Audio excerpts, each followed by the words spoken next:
Assalamualaikum warahmatullahi wabarakatuh. Waalaikumsalam. Waalaikumsalam. Bertemu lagi bareng kita di Jejak Malam Official. Namun sebelum kita mulai, saya ingin mengucapkan, kami terutama ingin mengucapkan selamat Hari Raya Idul Fitri. Mohon maaf lahir Udah lewat. Ya nggak apa-apa, ini kan sudah Masih Syawal. masih Baru pertama lagi ya di ya, Indonesia. setelah sekian lama kita Vakum. karena PSBB, jadi kita nggak bisa kemana-mana. Dan di awal setelah Hari Raya, kebetulan tadi ada beberapa ada tamu yang meminta bantuan dari tim Jejak Malam untuk mengobati. Nah, ini yang saya mau tanyakan ke Mas Rudi. Tadi itu sebenarnya kenapa itu, Mas? Hah? Tadi itu ada apa sih kok sampai datang ke sini terus setelah tadi diobatin? Itu ceritanya gimana sih, Mas? Ya itu sakit ya, cuman sakit agak banyak non medisnya. Agak banyak. Non medisnya karena apa ya? Karena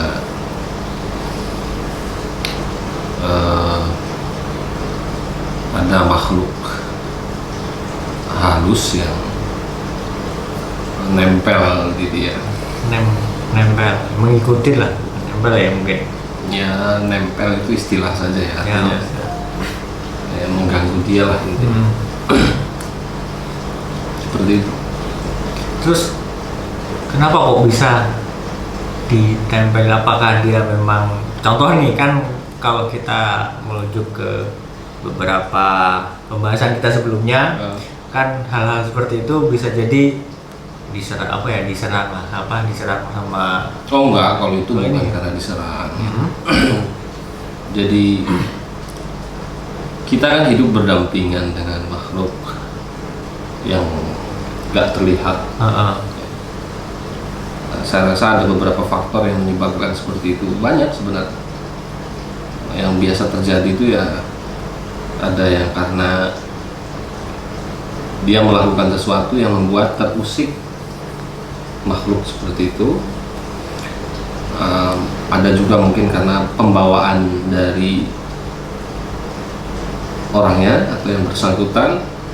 Yang saya maksud pembawaan itu mungkin dia digemari secara alami ya sama makhluk-makhluk begitu. Banyak lah faktornya.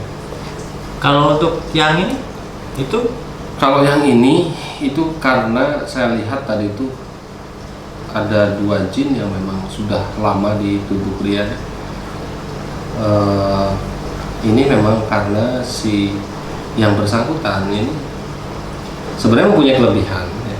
Dia lebih peka dengan hal-hal yang sifatnya tidak terlihat. Tapi di sisi lain itu malah menjadi satu kelemahan juga gitu. Yang satunya lagi itu ada 3 dari jin itu. Yang 2 itu yang sudah lama. berarti ada berapa tahun mungkin? Kalau saya perkirakan itu udah hampir 15 atau 20 tahun mungkin. Berarti sudah lama banget. Sudah lama banget. Untuk yang pertama. Enggak, itu kan jinnya ada 3. Oh, ada 3. Jadi Yang satu satunya itu orang- baru.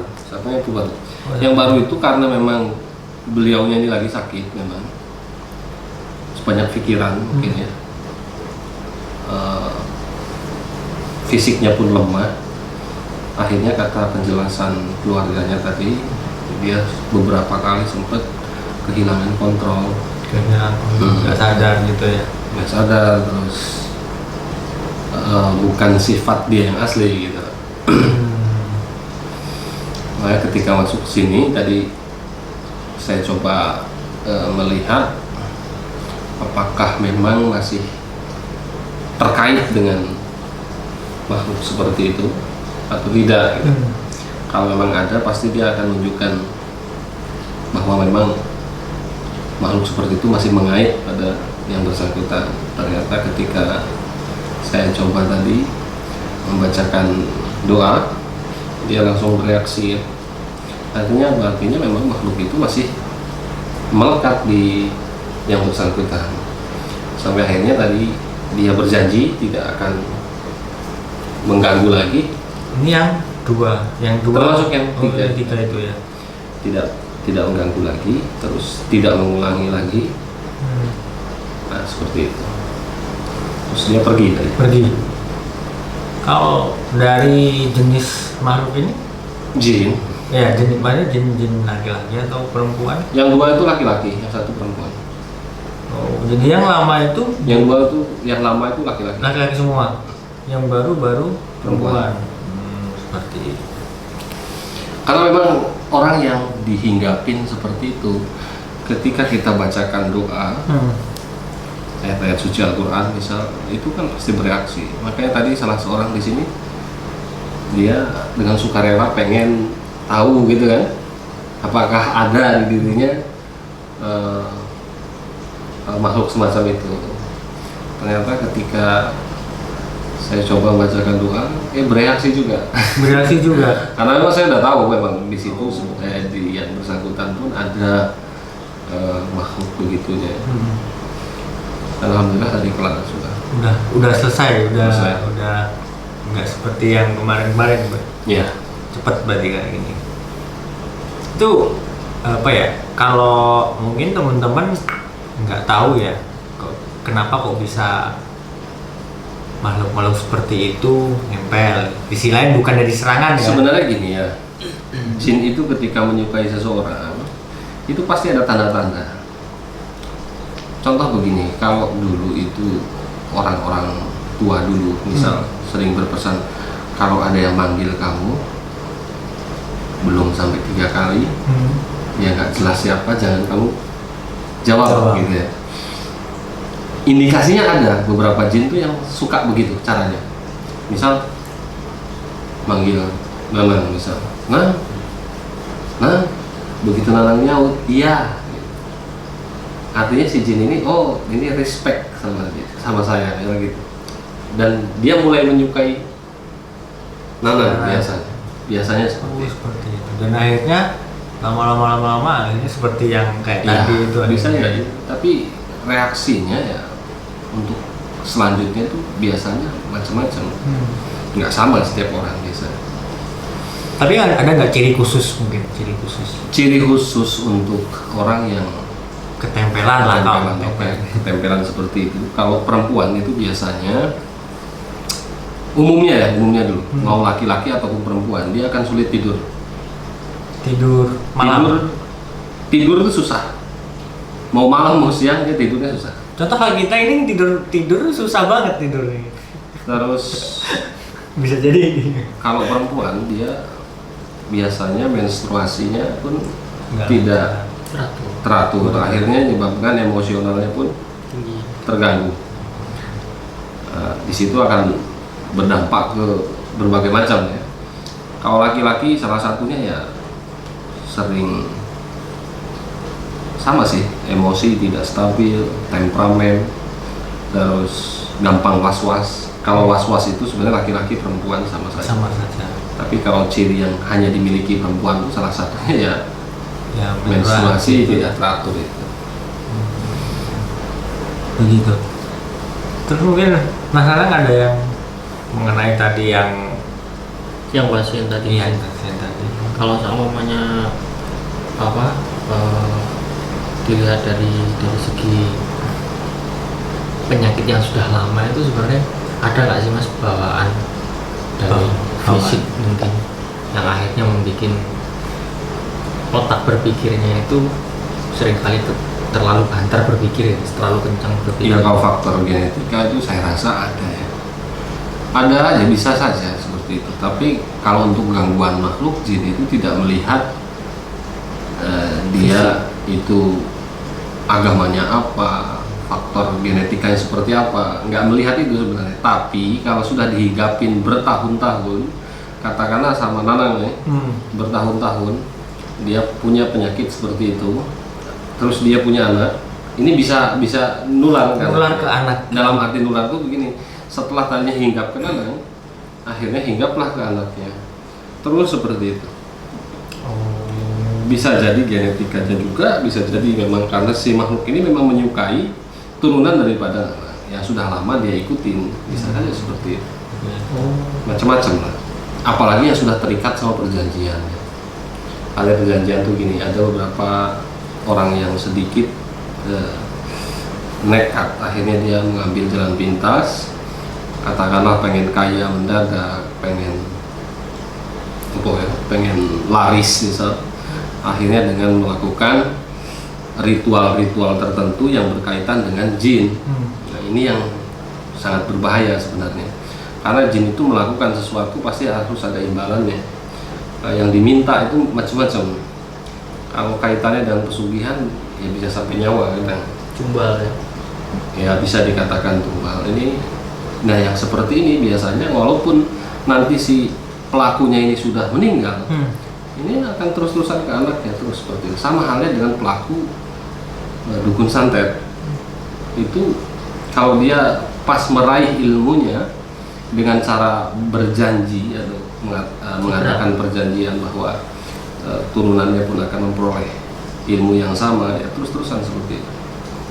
Meskipun turunannya mungkin ada yang nggak mau, tetap aja ya. Tetap, walaupun itu kalau itu kan bisa bukan dikatakan genetika sebenarnya ya, tapi karena memang ada ikatan perjanjian.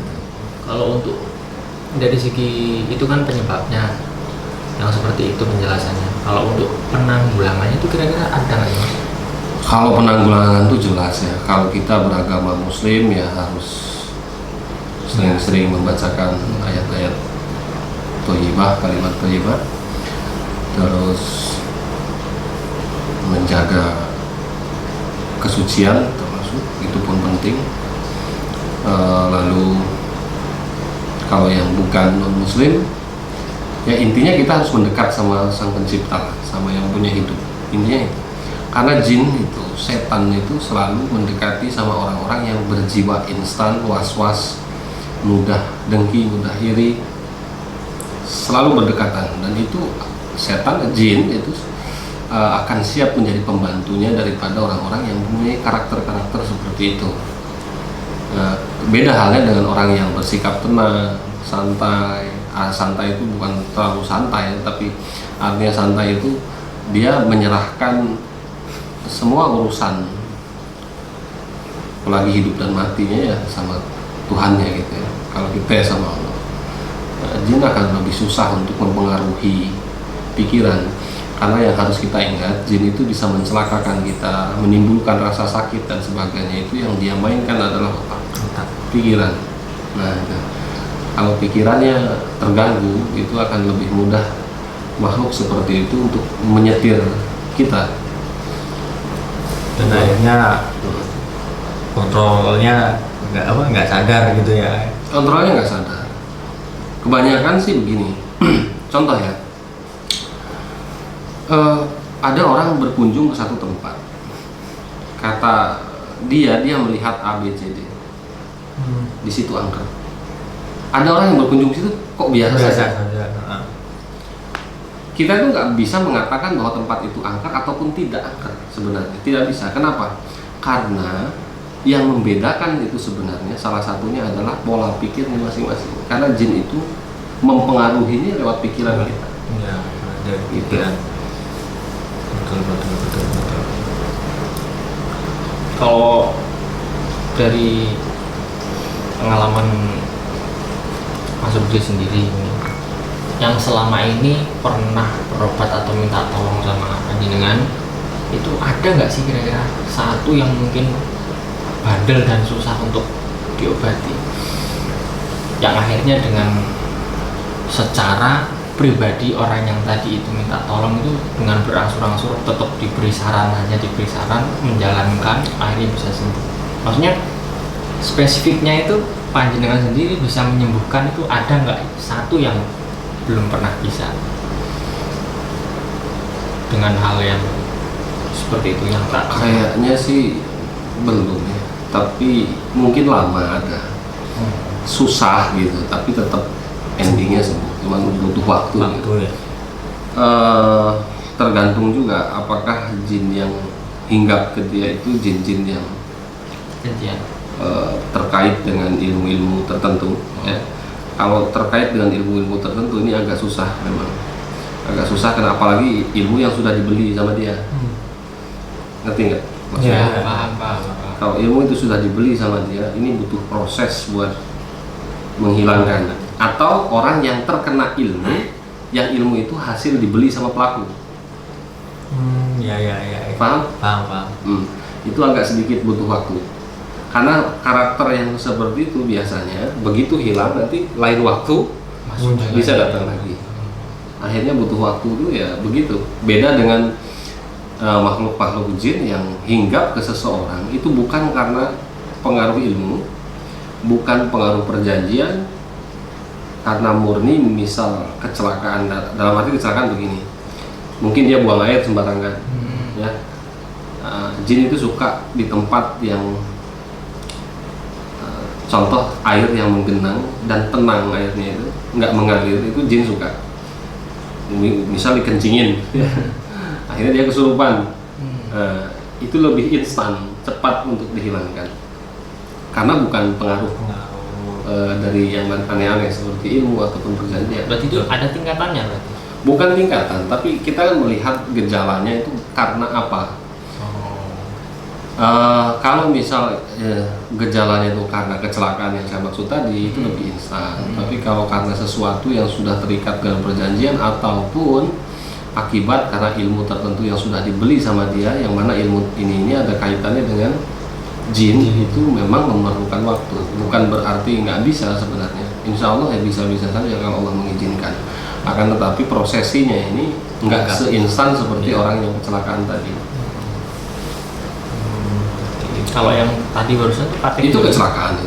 Kecelakaan. Kecelakaan bukan karena apa ya, bukan karena ilmu tertentu ataupun bukan karena perjanjian, itu hanya kecelakaan biasa ataupun mungkin karena memang pembawaan diri dari yang bersangkutan itu yang disukain sama makhluk seperti itu. Disukain itu ya macam-macam. Ya. Apalagi kalau nggak salah tadi perempuan, dua-duanya perempuan. Sebenarnya satu, tapi yang satunya kan Iya ini ingin tahu juga gitu kan. begitu. Tapi tadi udah selesai, alhamdulillah udah Alhamdulillah selesai. Itu berapa jam?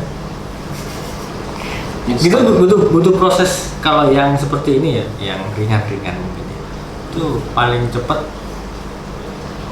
Biasanya sih paling cepat itu 10-15 menit lah. Mungkin istirahatnya dia yang habis.